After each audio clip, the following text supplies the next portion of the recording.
பண்டிகைக்கு ரேஷன்ல 2 கிலோ சர்க்கரை இலவசமா கொடுக்கறதா கேள்விப்பட்டா உடனே நமக்கு தெரிஞ்சவங்களுக்கு எல்லாம் சொல்லல. ரட்சிப்புன்றது இலவசமா கிடைக்குது. அது மூலமா மோட்சம்னு ஒண்ணு நிச்சயமா போக முடியும்னு தெரிஞ்சதுக்கு அப்புறம் அதை எல்லாருக்கும் சொல்லாம இருக்க முடியுமா? சக மனுஷருக்கும் நம்ம யாரை நேசிக்கிறோமோ அவங்களுக்கும் சொல்லாம இருக்க முடியுமா? அதைத்தான் சொல்றோம். அதுக்கு பேர் தான் சுவிசேஷம். எல்லா மதமும் மோட்சத்துக்கு போகதானே வழிய சொல்லுது. இது வரைக்கும் யாருமே சொல்லாத ஒண்ண இயேசு மட்டுமே சொன்னார். நானே வழியும் சத்தியமும் ஜீவனுமாய் இருக்கிறேன். இயேசுவும் கடவுளோட அவதாரம் தானே? அப்ப அந்த கடவுள் யார்?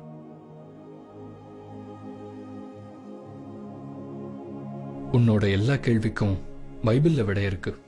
அதை படிச்சா சத்தியம் என்னன்னு தெரியும். ஏன்னா சத்தியன்றது ஒண்ணுதான்.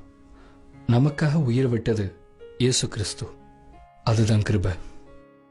அதுக்கு ஒரே ஆதாரம் நீ சொல்ற பைபிள் தானா?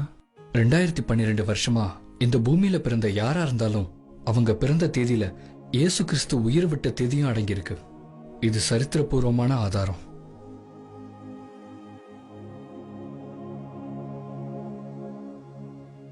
எனக்கு ரொம்ப குழப்பமா இருக்கு. உண்மையா இல்லையான்னு யோசிக்க ஆரம்பிச்சிருக்க.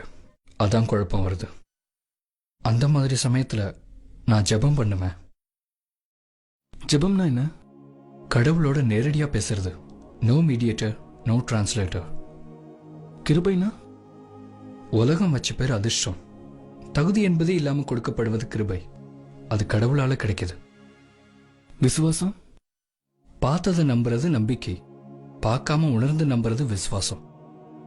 ரட்சிப்புன்றது? பாவத்திலிருந்து விடுதலை, நரகத்திலிருந்து காப்பாற்றப்படுவது இயேசு கிறிஸ்துவால கிடைக்குதுன்னு நான் நம்புறேன்.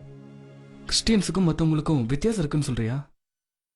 நம்ம எடுக்க போற முடிவுக்கு நம்ம சிந்திச்சு நம்ம ஆராய்ஞ்சு பார்க்கறது தான் முக்கியம். ஒரு காலேஜில் சேரணும்னு முடிவெடுக்கிறது படிச்சு பாஸ் பண்றதுக்கு தான். அங்க படிக்கிறவன் எப்படி, பிரின்சிபால் எப்படின்னு பார்த்துட்டு இருந்தா டிகிரியும் வாங்க முடியாது, எதிர்காலமும் பாழாதான் போகும்.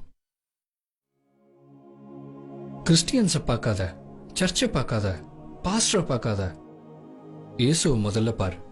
அவர் யாருன்னு தெரிஞ்சுக்க. அப்ப நம்ம யாரு, நம்ம எப்படி இருக்கணும்னு தெரிஞ்சிடும். எவர்களை முன்குறித்தாரோ அவர்களை அழைத்தும் இருக்கிறார். எவர்களை அழைத்தாரோ அவர்களை நீதிமான்களாக்கியும் இருக்கிறார். எவர்களை நீதிமான்களாக்கினாரோ அவர்களை மகிமைப்படுத்தியும் இருக்கிறார்.